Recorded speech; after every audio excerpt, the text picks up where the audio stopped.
En el Evangelio de Juan, capítulo 4, del verso 1 al verso 42, vamos a encontrar la historia de Jesús y la mujer samaritana.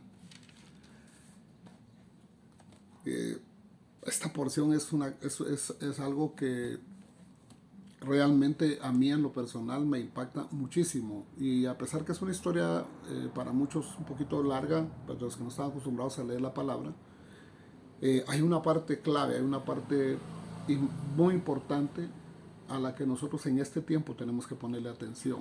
¿Por qué razón? Porque nosotros necesitamos vivir dentro de la voluntad de Dios. Todos nosotros sabemos que ese famoso versículo repetido y todo, pero muy poco atendido en realidad, que dice que no todo el que me dice Señor, Señor entrará en el reino de los cielos, sino el que hace la voluntad de mi Padre que está en los cielos. Vivir dentro de la voluntad de Dios es lo único importante para un creyente en cuanto a su relación con la eternidad, con las miras de su vida en la eternidad. Entiendo que vivimos una etapa de un evangelismo impresionante en el mundo y muchas personas están siendo engendradas para Dios, y aunque la gran mayoría están siendo engendrados como hijos y siendo abandonados a su suerte, con la excusa de Dios se encargará de ellos, ¿verdad? Es así, wow, dice uno. Pero bueno, eso está pasando ahora. Hay mucha persona engendrada, y el problema de esas personas que engendran es que después se convierten en enemigos del evangelio al ver el abandono, porque son las personas que nunca entendieron el propósito de Dios en su vida, porque no fueron hechos discípulos, no fueron creados por un ministro que coadyuve con ellos en la salvación de sus almas. O sea, no se trata solo de evangelizar. Pero estamos viendo algo importante aquí en la palabra de Dios, y vemos una persona que va a ser evangelizada por Jesús. Está en el capítulo 4. Viene el Señor y iba camino para Galilea, pero era necesario pasar por el área de los samaritanos. Y dice entonces que estaba ahí en Samaria, en la entrada de Samaria estaba Jesús, y estaba ahí en el pozo de Jacob. Y estaba, dice, cansado del camino. Entonces dice que se sentó ahí junto al pozo. Y era como la hora sexta, y una mujer de Samaria vino a sacar agua del pozo, y Jesús le dijo, dame de beber. Y ahí empieza una interlocución con ella y le dice, ¿cómo tú que eres judío me pides de beber a mí? Pero porque los samaritanos y los judíos no se llevan entre sí. Y él, fíjense que Jesús, unas respuestas que da Jesús que lo dejan a uno y le dice, y si conocieras el don de Dios y quién es el que te dice, dame de beber, tú le pedirías a él que te diera de beber. Y Jesús siempre nos sale por donde no nos imaginamos. Entonces la respuesta que le dio fue esa a Jesús. Y ella le dijo, bueno, ¿y cómo vas a sacar el agua si no tienes cómo? No, del agua que yo te daré, le dijo. Del agua que yo te daré, si tú la tomas no tendrás sed jamás. Y ella inmediatamente le contesta, Señor, yo quiero de esa agua que me la des. Y otra vez hace lo mismo. Bueno, trae a tu marido. No tengo marido. De cierto, muy cierto lo que dice, 5 maridos has tenido, con el que vives no es tu marido. Señor, me parece que eres profeta. Y inmediatamente la mujer también le dice, tú eres profeta. Pero entonces ella viene y se enfoca en lo espiritual. Ya deja el agua y le dice, Señor, dice, nuestros padres adoraron en este monte, y vosotros decís que en Jerusalén es el lugar donde se debe adorar. Entonces, qué impresionante dónde vivían los samaritanos, porque ella le dice, vosotros adoráis en este monte, le está diciendo. O sea, ¿dónde estaban ellos? ¿Dónde vivían los samaritanos entonces? Eso.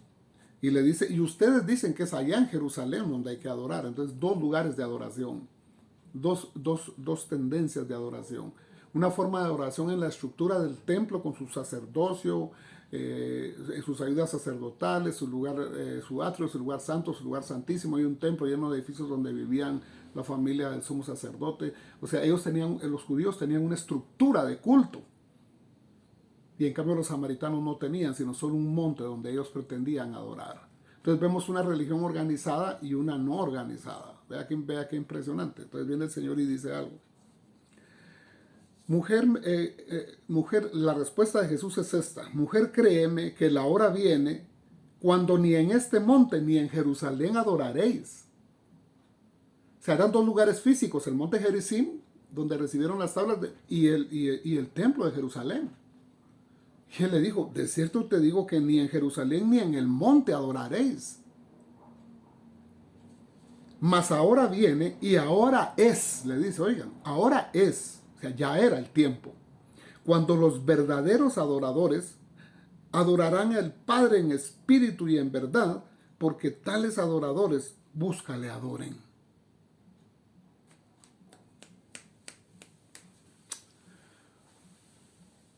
No sé si es del agrado de algunos esto, pero Jesús mandó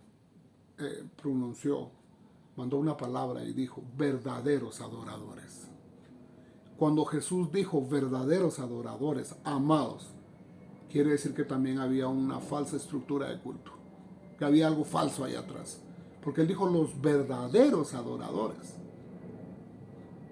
Y Él le dijo, llegará el tiempo, y ahora es. No le dijo llegará en el futuro, no, ahora es.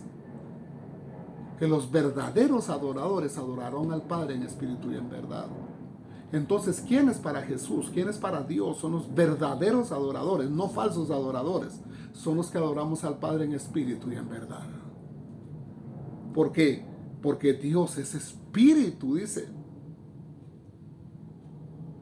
Y Él quiere que los que lo adoren en espíritu y en verdad, amados. Hay una intrínseca necesidad del hombre, del ser humano, del cristiano también, le estoy hablando de los creyentes.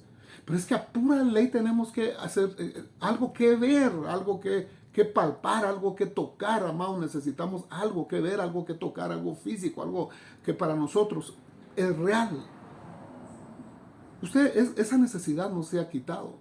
Por eso es que el hombre necesita un lugar que le llamen casa de Dios para sentir que ahí está santificado y que ahí está protegido por Dios. ¿Por qué? Porque no han entendido lo espiritual. Jesús está tratando de darle a esta mujer una idea de la forma correcta de adorar a Dios. Y la forma correcta de adorar a Dios es en espíritu y en verdad. Vea, espíritu y verdad. Y dice, inclusive dice, porque también el Padre, tales adoradores, búscale adoren. Amados, es tan importante para Dios, pero tan importante para Dios esta clase de adoradores, amados. Bueno, que hasta Dios los busca. ¿Le cabe a usted en la mente que Dios ande buscando? ¿Dónde están? ¿Dónde están mis adoradores en espíritu y en verdad? Yo los busco, Dios los está buscando a ellos. Hermanos, Dios nos busca cuando somos adoradores en espíritu y verdad. Dios nos busca, dice la palabra, busquen a Dios mientras puede ser hallado, pero también hay quienes no solo deben buscar a Dios, sino Dios los busca a ellos. Eso a mí mire qué premio más grande, qué experiencia más maravillosa, el ser buscado por Dios, amados. Yo no sé si a mí esa cosa me levanta, me apasiona. Me apasiona, eso es lo que tengo, soy apasionado, porque yo quiero que Dios me busque. Yo quiero ser de esos que Dios busca, le adoren, porque yo quiero adorarlo en espíritu y verdad. Hermanos, pero para eso hay que recibir ese mensaje. Verso 24 dice, Dios es espíritu. Y los que le adoran en espíritu y verdad, es necesario que le adoren. Hermano, es necesario, es una necesidad, hermano, no es opcional. Es una necesidad. ¿Qué es lo necesario? Lo vuelvo a repetir como siempre lo he dicho. Necesario es algo sin lo cual yo no puedo vivir. Una necesidad es comer, dormir, respirar. Eso es necesario. Quiere decir de que si yo no tengo esta necesidad suplida, amado, yo voy a morir. Pero entonces dice, y en verdad es necesario que adoren. Hermano, usted como yo, ambos, usted y yo como creyentes, es necesario, hermanos, entender bien esto de lo espiritual. Hermanos, por favor, entendamos lo espiritual. ¿Por qué? Porque nosotros no podemos andar en la carne. Vivimos en la carne, pero como dice, somos del mundo, pero no somos del mundo. Necesitamos desarrollar de adentro de nosotros, de nuestro ser interior, eso espiritual, eso almático, eso místico, eso espiritual que no se ve en nosotros, para desde ahí, desde esa plataforma, nosotros poder realmente brindar una adoración a Dios. Pero necesitamos ser seres espirituales. ¿Cómo se desarrolla eso? Va a decir usted, ¿cómo empiezo a conocer a Dios y a adorarlo de esta manera? Primeramente tenemos que entender la diferencia entre lo carnal y lo espiritual. porque la tendencia del hombre es lo carnal. Lo que yo miro, eso creo. Lo que yo puedo tocar, eso siento. Entonces necesito el local, necesito el templo, necesito el monte donde adorar. Tiene que haber un lugar, y ahí está la gente inventándose que hay en Chimaltenango hay un monte donde la presencia de Dios se manifiesta. Así me agarró la cabeza, miren, amados. ¿Por qué seguimos buscando montes? ¿Por qué seguimos? Vaya a tal iglesia, mira, ahí está bonito, ahí se manifiesta, viera qué lenguas, viera la presencia de Dios, cómo se manifiesta, y necesitamos ir a un lugar, amados. Hermanos, Dios anda buscando adoradores en espíritu y verdad. El hombre trastoca, el hombre miente, el hombre engaña diciendo, venga, si aquí sí se siente la presencia de Dios. Pero ¿y por qué si en ningún lugar no se tiene por qué sentir la presencia de Dios en ningún lugar, si Él está en todo lugar? Y nosotros en todo lugar debemos sentir y vivir en esa presencia de Dios. ¿Por qué cree que la palabra dice, mas tú cuando ores, métete a tu cuarto, cierra la puerta y ora a tu Padre que es espíritu en secreto? Ahora, Dios, aquí dice, Dios es espíritu, te están mandando a orarle a ese Dios que es espíritu. Te están diciendo que cierres tu puerta y que te metas a tu cuarto y que busques a tu Padre en secreto y que ahí tu Padre te va a oír. No te está diciendo, vete a un lugar donde hay música suave y te alteran y te tocan el alma, vete ahí. No, vete, métete a tu cuarto. ¿Cómo empiezo? Métase a su cuarto y empiece a conocer a ese Dios a través de su espíritu. Tírese al piso, pues cierre sus ojos, empiece a clamarle a Dios, empiece a orar al Padre Nuestro, empiece a hablar, a conocer, a tener esa vivencia personal con el Espíritu Santo, esa vivencia espiritual a través del Espíritu Santo, con nuestro Padre que es ¿qué? Que es espíritu. Pero es necesario renunciar. Oiga, eso que voy a leerle puede ser de mucho bien para nosotros en este momento.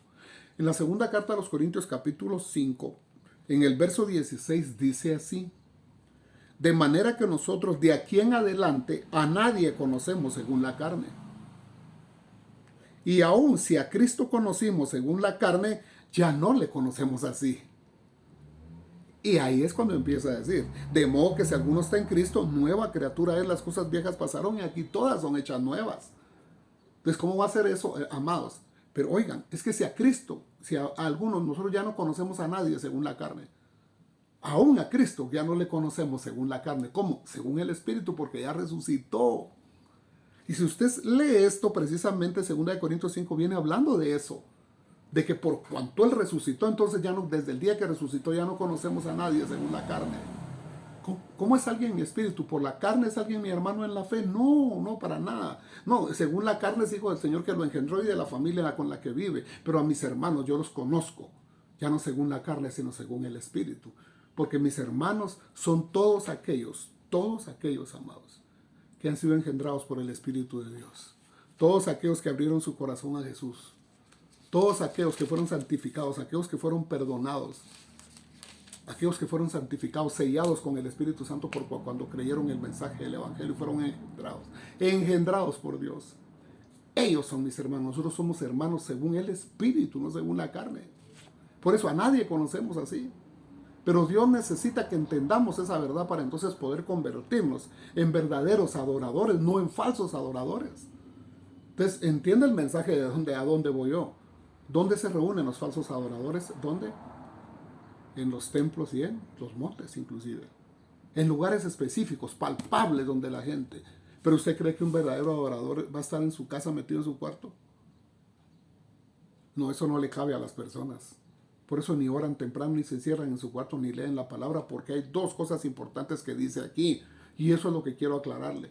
Porque muchas personas solo creen que Dios está donde hay milagros, donde hay prodigios, donde hay maravillas, donde lo espiritual, donde el bien venidero es manifiesto, los bienes del bien venidero es manifiesto, los milagros, prodigios, es que ahí está la presencia de Dios, ahí quiero estar yo. Sí, pero posiblemente su lugar está el primer elemento, porque dice es necesario que la adoren en espíritu y en verdad.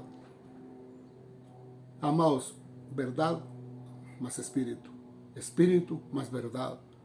Entonces necesitamos no solamente que hagan manifestación espiritual en mi vida, sino yo tengo que aprender a vivir en lo espiritual, pero ese espiritual tiene que ser respaldado por la verdad. Mire el avivamiento pentecostal de la calle de Azucia, por aquel famoso William Señor. ¿Cuál fue el problema? Ellos eran hombres que vivían en la verdad. Esos jóvenes Dios los movió a través de la verdad, porque ellos se encontraron en Hechos de los Apóstoles que se habían reunido unas personas en una casa que habían estado orando y todo, e invocaron y ahí cayó el Espíritu Santo. Ellos decidieron hacer lo mismo. Pero cuando el Espíritu Santo cae, empiezan a hablar lenguas. Mire, ese fue un avivamiento de lo más impresionante que ustedes se pueden imaginar. Porque estas personas, amados, oigan, estas personas provocaron un avivamiento a nivel mundial. Dice, hay personas que llegaban a buscar el lugar donde ellos se reunían. Y dice que iban en camino a buscarlo y no necesitaban llegar al lugar y empezaban a hablar en lenguas y el Espíritu Santo los empezaba a tocar. Y era una cosa impresionante. Pero un día viene el negrito levanta la mano y dice, ya no necesitamos más la verdad, nos basta el Espíritu Santo. Y Dios dijo, no, dijo Dios, no, es espíritu y verdad, no solo espíritu. Mire esa iglesia espiritual llena de milagros, prodigios y maravillas, la iglesia pentecostal. Ha sido la iglesia que más crecimiento ha tenido a nivel 6 millones de creyentes. Ha tenido alrededor del mundo, ha tenido un crecimiento, ha resurgido congregaciones de 30,000, 15,000, 20,000 miembros, movidos por ese movimiento de evangelio, ese movimiento sobrenatural, pero carentes totalmente de la verdad. ¿Y sabe por qué? Porque siguen buscando templos y siguen buscando montes. Porque todavía quieren a conocer a Cristo según la carne y no según el Espíritu. Hermanos, entendamos, ya no conocemos a Cristo según la carne. Hermanos, Dios anda buscando adoradores. Pero no es ni en el monte, no es ni allá, ni es aquí, no. Son adoradores aquí, en espíritu y verdad. Tales adoradores, busca a Dios le adore. Amados, les dejo un abrazo y espero haber transmitido esto que está en mi corazón y hacerlo pensar, hacerlo creer, hacerlo buscar, hacerlo entender que Dios necesita y está buscando adoradores en espíritu y en verdad. Gloria a Dios. Un abrazo muy fuerte, amados.